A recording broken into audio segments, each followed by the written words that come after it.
नैना और चित्रा दोनों थी तो सगी बहनें, पर उनके स्वभाव में जमीन आसमान का अंतर था। नैना ईश्वर में आस्था रखने वाली माँ वैष्णो की भक्त थी और सदैव वैष्णो माँ के नाम का ही गुणगान किया करती थी।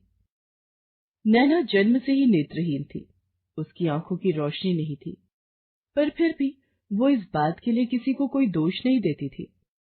वही चित्रा पूरी तरह नास्तिक स्वभाव की थी, वो ईश्वर में बिल्कुल भी विश्वास नहीं रखती थी। वो तो नैना को वैष्णो माँ की पूजा करने पर भी टोकती रहती थी, पर चित्रा नैना की छोटी बहन थी, इसलिए नैना उसे कभी भी कुछ नहीं कहती थी।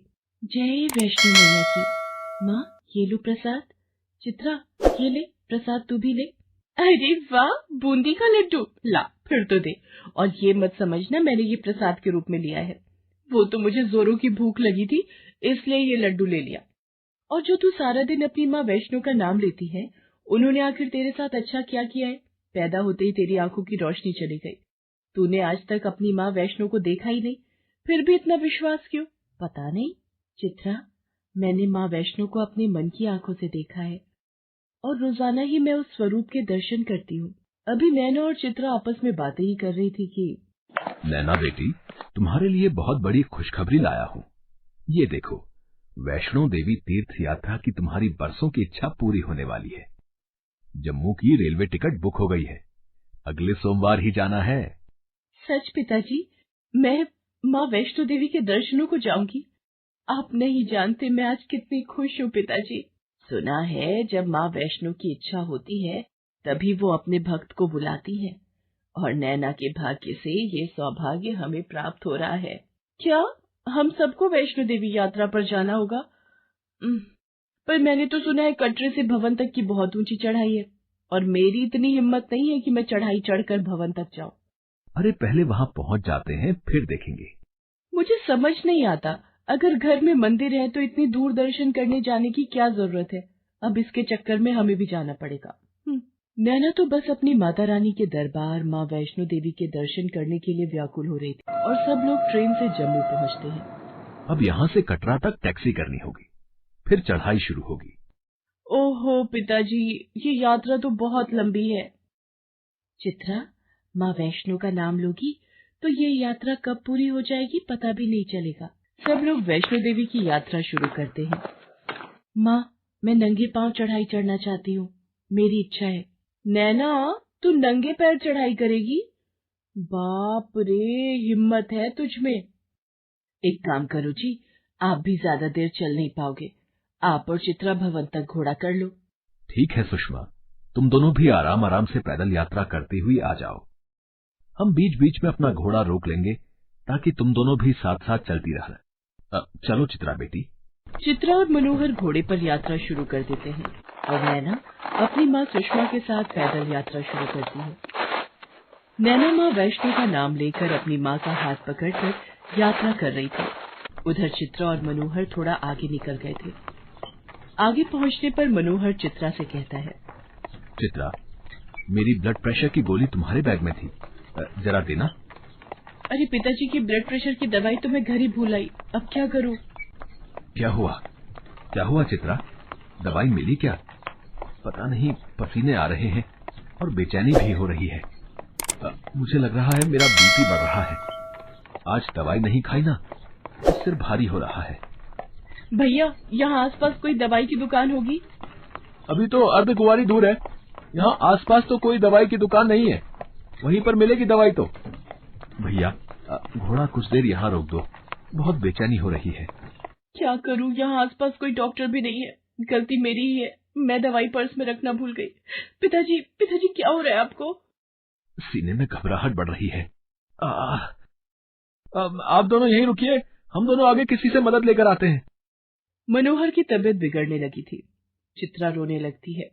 माँ का फोन भी नहीं मिल रहा। कोई फैमिली डॉक्टर भी फोन नहीं उठा रहे। तभी एक छोटी सी सुंदर सी लाल जोड़े में एक बच्ची शेर पर बैठकर वहां आती है। चित्रा शेर को देखकर डर जाती है। डरो नहीं, ये शेर तुम्हें कुछ नहीं कहेगा। तुम ये दवाई ही ढूंढ रही थी ना?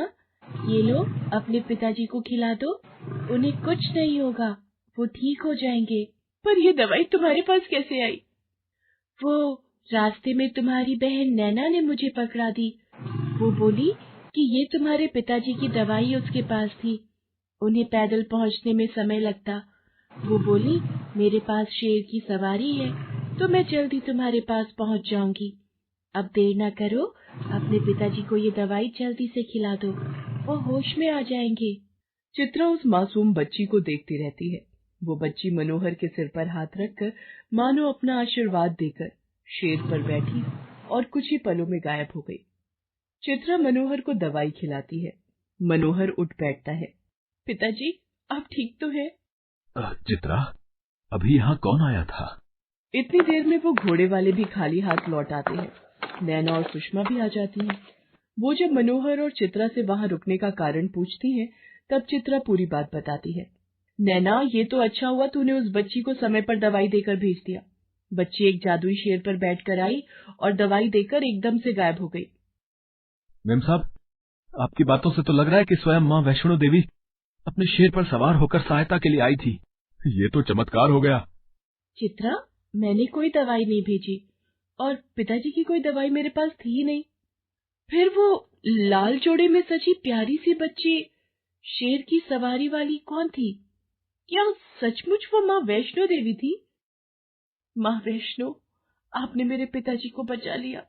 आपका लाख लाख शुक्रिया माँ। जयकारा शेरा वालिदा। हे माँ वैष्णो रानी, आपकी सदा ही जय हो। सब लोग मिलकर माँ वैष्णो के नाम का जयकारा लगाते हैं, पर चित्रा को अभी भी कुछ समझ नहीं आ रहा था। सब लोग माँ वैष्णो के भवन पर पहुंचते हैं और दर्शन करते हैं।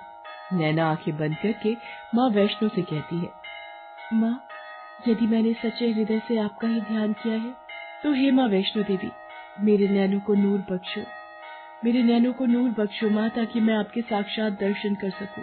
सब लोग हाथ जोड़कर वैष्णो देवी के दरबार में प्रार्थना कर रहे होते हैं। तभी एक रोशनी प्रकट होती है और नैना की आंखों पर पड़ती है। माँ वैष्णो शेर पर सवार होकर नैना के सामने साक्षात प्रकट होती है और उसे दर्शन देती है। नैना, तुम मेरे दर्शन करना चाहती थी ना? देखो, तुम मुझे देख सकती हो। माँ वैष्णो, मैं आपको देख सकती हूँ। आपके दर्शन करके मैं धन्य हो गई माँ। मेरी आंखों को आपने ज्योति दे दी माँ। माँ, मेरे परिवार को भी दर्शन देकर धन्य कीजिए माँ, धन्य कीजिए माँ। वैष्णो माता नैना के साथ साथ उसके माता पिता और चित्रा को भी दिखाई देती हैं। चित्रा की आंखों में आंसू आ जाते हैं और वो माँ वैष्णो देवी के चरणों में शीश झुका देती है। माँ, मुझे क्षमा कर दो, मैं आपकी महिमा को नहीं समझ पाई। आपने मेरे पिता की रक्षा की, मेरी बहन को आंखों की रोशनी दे दी। मैं हमेशा से नास्तिक थी, आपका नाम कभी नहीं लिया, पर आज मेरी आंखें खुल गई। आप बहुत दयालु हो माँ। आपके दरबार से कोई भी भक्त खाली झोली नहीं जाता है। ये बात मैंने भी मान ली माँ, मैंने भी मान ली। और सब मिलकर माँ वैष्णो के नाम का जयकारा लगाते हैं और खुशियों से झोली भरकर घर लौट